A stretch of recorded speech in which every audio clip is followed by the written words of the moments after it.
ei mun silleen mene hyvin. Mä tiedän, että mä oon 22-vuotias, mulla on niinku elämä mun edessä, mutta mä oon pukeutunut niinku eläköitynyt liikamaikka ja se on totta. Mä näytän niinku siltä sijaiselta, kun te näette tämän totta, että jes, tänään me ei tehdä mitään. Eikö oikein? Mä näytän semmoset junnujoukkueen valmentajalta, joka pummii nuuskaan niitä lapsilta. Hei, Lauri Saviharjulle vielä isot aplodit. Ihan mahtava tyyppi.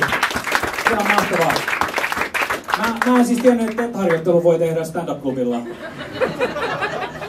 Kuka vittu päästi Ville vallattoman lavalle? Katsotaan mikä tyyppi.